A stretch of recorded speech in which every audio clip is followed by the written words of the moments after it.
Li mala xwe ya nêzîkî bajarê Los Angelesê şêwekar û peykertaşê Kurd Zuhdî Serdar tablo û peykerên xwe nîşan dide.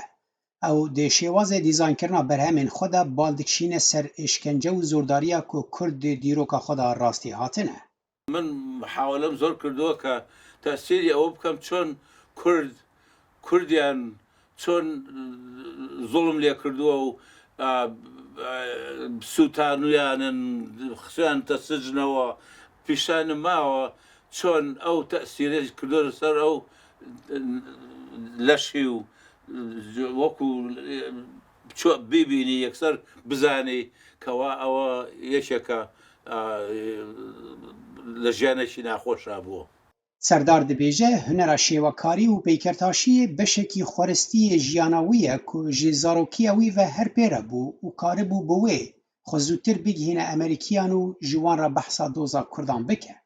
بۆ مەسەلەی ئەمریکا بۆ من ئاسانتر بوو چونکە هونەر ئەوان کە ئەیبینن یەکسەر پێ دەڵێنەوە چییە و کێ و لەکوێیە و اینجا ئەبێ من بە شێوەیەکی جوان بۆیان پیشانانم کورد چێ و چیان لێ کردووە و بۆچی سربەخۆ نییە و بۆچی بەو شێوەیە ئەزیەتیان ناوە. Piştî hatina Amerîkayê bi 2 salan an ku di sala 1966 de Serdar biriya alîkariya Diktor Kameran Bedirxan diçe Fransayê derbasî Akadîmiya Hunerê dibe û yekem pêşangeha xwe li wir li dar dixe. دکتۆر کامران مامۆستا بوو لە سۆربۆن وطبعا ئەو باوکی کوردان بوو لە فەرەنسا دەنگی زۆرە ڕۆیوە کە قسەی لەگەڵ وزارەتی مەعاریفا کرد یەکسەر یارمەتیانە زەمالایە نامێ. Hevjîna wî Judith Cohen ku di sala 1996 de Zuhdî biriya hevalekî wan yê hevbeş nas kir, dibêje huner û rengên wî di her cihekî malê de ne. His art is everywhere. So his art was in his cooking.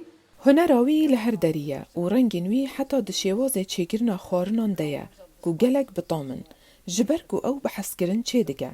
Em di malekî de dijîn ku hevdedarên mîweyan tê de ne û hemî reng û berhemên Zuhdî werdigerînin. Lê Zuhdî piştî 56 salan li Amerîkayê hîn jî wê wek mala xwe yek duyem bi nav dike.